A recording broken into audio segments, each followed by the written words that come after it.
Well, good morning, everybody. Happy Monday. I hope that your week's off to a great start. And if you're just now getting to the office and you're already checking social media and you're seeing this live, what are you doing? Really? You know, gotta say, that's probably a sign that you do not enjoy what you do.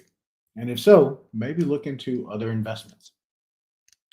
Well, I'm going through a couple loan requests, and there's one that came through, and had a conversation with the borrower, and I wanted to share this with people because sometimes it can go overlooked just in the hustle and bustle rustle of things where you're trying to get everything coordinated and get everything done.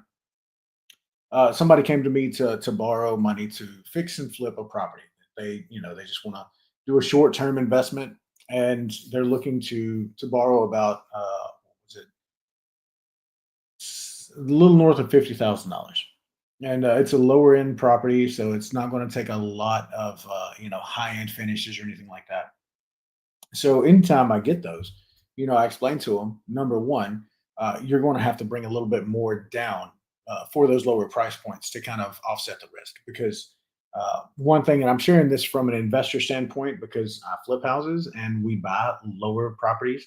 So, or lower income properties. So we've got experience with that. But also as a lender, I want to share this knowledge back to you as well.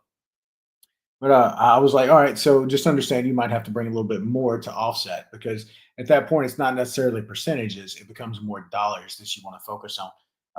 And as you get higher, then you can focus on percentages, and it goes from there. But all that to say, I said, all right, well, send me over your scope of work. I want to see that, and I want to see photos of the property. So they send over the scope, they send over some photos, and just in looking at at the property itself and looking through thousands of listings over the years, you kind of develop an eye for these things. So I knew immediately, I started building out my own scope. What would I do in the event that I'm flipping this house? And I looked at her contractor scope of work, and the contractor scope of work, it actually, was just all one like, we'll do this, and this X amount. So I go back to her and I'm like, hey, look, I need to make sure that this is all line itemed out. We need to make sure that, the contractor has line items and prices for each of these things. And then, she sent me another bid a couple days later. And I was reviewing that and I noticed that, one of the bids was the roof replacement and another bid was the interior.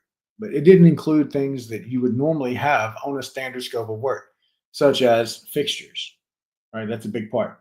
Whenever they're replacing the roof, they didn't line item out that they're going to be making the fascia and soffit repairs on the exterior of the home.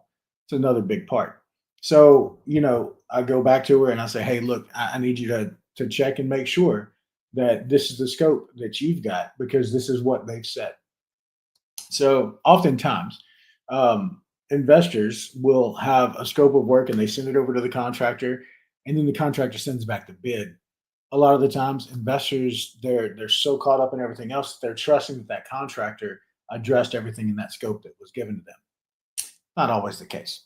So you make sure that when the contractor sends it back, you don't just pass that along and get that caught because here's one of the things that that does. It hurts your standing as an investor.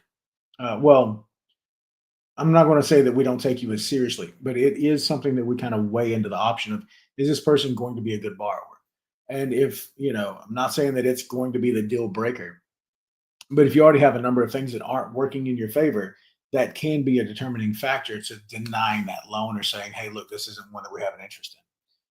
Because if you can't manage getting the scope and verifying that and the bids together and submit that, are you really taking the project seriously? That's what we start to ask ourselves as lenders.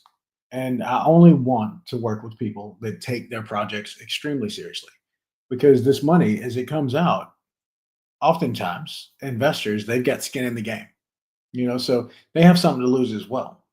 Well, at a lower price point, it's not as much skin in the game. So it's easier to walk away from. Not something that or it's something that isn't lost on me at that dollar amount. So that's why we bring more money to the table on the borrower side to make that happen. Let's see. That's really it. So, if you have a scope of work, verify that everything there needs to be done. And if it's not being done, be ready to defend why it's not being done.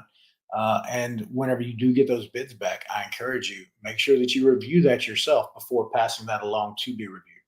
So, aside from that, I've got some calls to make. And if the rain lets up today, I'll be going to a spring training game for the Red Sox and Yankees.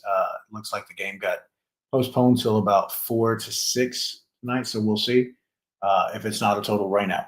Anyway, during that time, all the way up until then, if there's anything that you need a hand with, please feel free to reach out. I'll be working a bit and see what else I can get into. Y'all have a great day.